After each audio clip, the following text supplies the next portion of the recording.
香港嘅生活成本咧一直都係全球數一數二咁貴，普通嘅香港打工仔啊，更加係要唔飲唔食11年咧先俾到首期。但其實咧，差唔多有成一半嘅香港人咧住喺月租2000幾蚊嘅公屋，就係呢啲好似蜂巢咁樣嘅樓，每一個格仔咧，每一日都會上演一幕又一幕最真實嘅香港生活。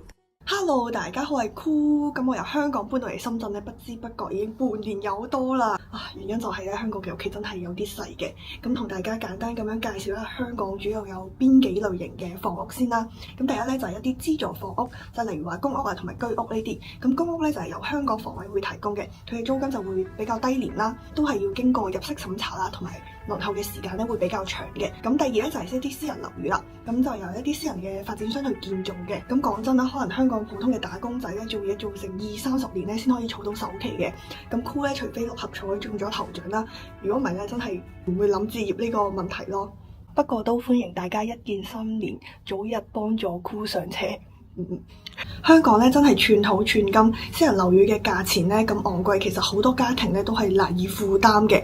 但係又輪唔到公屋嘅話咧，淨係可以住劏房啦。咁而家咧依然有成22萬人咧係住喺劏房入邊嘅。咁講到其實普通嘅香港市民咧，大部分都係住喺公屋嘅，有成1/3嘅人口。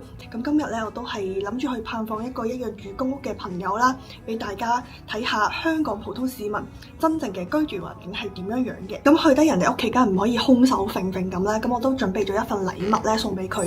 咁呢個咧係一個 AR 眼鏡嚟嘅，我自己用過係覺得超級神奇啦，同埋超級適合香港蝸居人士。即係咧，就算喺香港呢種蝸居環境入邊咧，都可以享受沉浸式嘅 IMAX 投屏效果，所以都買咗個送俾佢。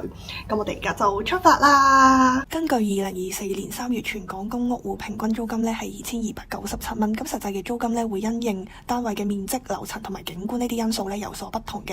咁今日導遊 Cool 咧將會帶大家睇嘅咧就係位於黃大仙嘅一個2房公屋單位。哇，有貓 ！Hello。咁屋企就係3個人住嘅，咁呢度就係客廳啦，就冇 sofa 嘅，因為養咗3隻貓。小嫻同佢嘅屋企人咧都係超級愛貓人士啊！屋企嘅思維咧完全留俾咗3隻貓貓。客廳嘅佈局咧一睇就知係邊個嘅地盤啊！真係寵物嘅活動空間咧仲多過人。香港蝸居咧最大嘅問題就係收納啊！一入門口嗰陣咧我就俾呢堆衫吸引咗。呢條管咧好多香港人屋企都會裝嘅，就叫做頂天立地啦。咁呢度都係擺衫嘅，但係因為啲衫太多咧，佢冧咗好多次。跟住咧，我哋就參觀房間。第一間房咧係佢爹哋媽咪瞓嘅房啦，可以話係超級經典香港人屋企嘅房咯，即係張床咧擺滿晒啲嘢，跟住個衣櫃上邊咧都會擺滿晒篋。嚟到小嫻自己間房咧，張床都係一樣擺滿晒嘢。即係瞓覺嗰陣時再將個瑜伽墊擺落嚟。如果唔係就冇位擺。平時間房嘅嘢好多啦，活動嘅空間相對有限。呢個時候咧，我就拎出咗我一早準備好嘅禮物，大電視送俾佢。哦，呢個係電視，呢個唔係太陽眼鏡嚟嘅咩？呢個係一個 AR 眼鏡，我覺得勁適合你咯，你可以試下戴。好，真係有畫面嘅喎。係啊，係咯，好似真係投影屏嗰種感覺咯。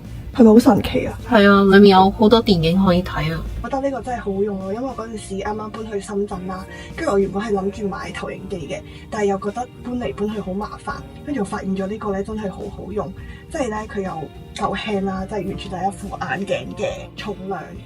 因為佢好輕啦，帶住佢喺梳化睇得，喺床上邊睇都得，企住睇又得。最緊要嘅咧就係佢嘅畫面同埋音質咧真係冇得彈嘅，完完全全就係沉浸式嘅體驗。佢個 mon 咧係等效100英寸嘅超清晰屏幕。